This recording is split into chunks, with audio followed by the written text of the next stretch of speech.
What up YouTube, it's your boy Mark Ryder, and today's topic is a very sensitive and heartbreaking topic, to say the least. I hear about stabbings and shootings and youths dying on the road, dying in the streets every day.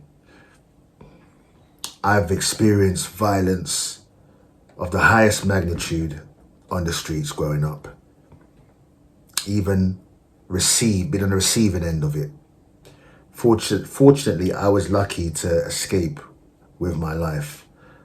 Some people are not so fortunate. That being the case of Renell Charles, a 16-year-old from Walthamstow, who was killed a few weeks back in broad daylight outside his school. Murdered outside his school in broad daylight. What puts even more gravitas on this case is that Renell Charles was doing some community work, trying to steer other young brothers, other youngsters away from knife crime, away from violence. Part of the Smiling Boys project, which offers guidance and emotional support to young youths growing up and allows them to show them the skills to develop emotional intelligence and handle and channel their emotions. A very, very insightful, intuitive young man. So let's take a look at a clip from Renell Charles that was taken a month before he was killed. Renell, honestly, I want you to tell me how you found the Smiling Boys sessions. Don't say what you think I want to hear. I just want to hear the truth. No, it's only the truth right there. Only the truth. Do you know what? Be real, it was needed, because right now, especially in this time, this generation, it's not really the best generation. Let's be real. People are dying out here. Unnecessary people are getting hurt. Civilians being hurt, innocent people being killed, and just young black boys like me and the other black boys in the program. They all need a chance. Like, we deserve a chance to show that not all black boys are just those tough, hard gangsters. No matter what they've been through, we always got a smile on our face, no matter the situation. Do you get it? That's amazing, man. What would you say you've learned about yourself since you've been doing these sessions? Just learn to open up more, just not hold everything in. Just it's okay to get mad at situations. It's okay to be upset. Like, if you want to cry, it's not being a wuss. You can just be tough and just let your emotions go at the same time. That's really great. What would you say you've enjoyed the most about these sessions?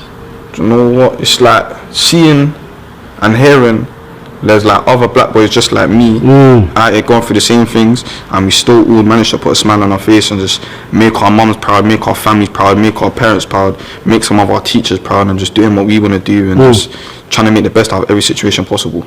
That's incredible. What would you say you're going to take from these sessions that are used in your life after today? Now that the sessions are coming to an end. Now that the session coming to the end, I'm going to take from it. Just learn to just open up more and just not have everything in and let it build up to the point where I end up doing something silly on the roads, and that situation could end up kicking off even more because of a situation I've held in longer instead of talking to one of my brethren about it. And the fact there was only black boys in the room, was that positive? Was it negative? Positive, because we deserve a chance, innit? We've been through way too much for us to just not deserve a chance. Like, every other child should have a chance. We deserve a chance to be recognised and be heard and seen. Do you get it? That's incredible, man. Alright, I got something for you. That's a £30 JD voucher. That's one is 20, one is 10. Why do you think I'm giving you that? Serious love, innit? You showed us nothing but love. Like you've known us from day, and even the way you dealt with us from the beginning of the Smiling Boys project, it's like family. You get it? You treated us like family, shown us, I've been through what you've been through, and that you lot deserve the same chance that I give to other students. You get it? It's amazing. And I feel like, obviously, you know you're a shining light, bro. I say that to you all the time. Come on, man. Much you're appreciated. a leader. Like, bro, you say what you want to say. As you said, sometimes you have no filter, but I love that because you don't hide what you feel. And actually, you have such an intelligent mind. I know you know that. And sometimes when you say things, I'm like, even when I was 20, I wasn't thinking like you, bro. You know, and that's also because you've seen things, you've experienced things. But also, I feel like the way you kind of act as a big brother to a lot of these guys. Like, they look up to you. And I know you know sometimes that could mean that they might want to be led in the wrong path. But I feel like you recognize that you have this power, that people look up to you, and sometimes you can use that for positive, which I think I only see you use it for positive. But I want to challenge you to make sure that you continue making those positive decisions. That sometimes, yes, those kind of things that happened to you this morning, they can lead you to feeling so angry, you're justified to do the things that you want to do based on that. But to recognize that you can see the long picture. And that's why I'm inspired by you, because you can see the full picture. It's easy to bang out, but you know where that's gonna go.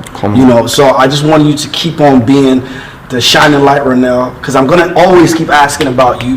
And we're gonna do more things after you leave, after this session. So I want to only hear positive things about you, Renell. Yeah. Yeah, man. I just want to make sure that all my little bros in there, they're not making the same mistakes I've made. Innit? I've been for a rough path, so I make sure them lot don't make the same mistakes I've made. Innit? Like the roads, it's not the way that I'm gonna show everyone from now, and I show all of them till now. Like that's not the life you want to live.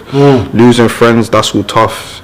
But you gotta push forward and just make your people proud, innit? You gotta do it for your mum, your father, your family, and the teachers that been supporting you from there. Do you get it? Bro, man. Okay. All right. Well, you see it there. You see the irony. You see the plans and the vision that this youth had. This kid was doing real community work, and looking at this video, it makes me feel guilty.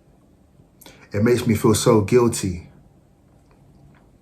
because I was walking a very destructive path at his age, and I didn't have half of the insight as he has, but yet he lost his life to the streets. He lost his life to that. It could have easily have been me. Could have easily have been me. It almost was. So these type of cases, it brings a lot of it doesn't make me feel good, and it's very, very heartbreaking and very devastating, and it kind of shows you how easy it is, how this could happen to any one of our children, any one of our loved ones. They don't have to be active gang members. They don't have to be involved in that to succumb to it.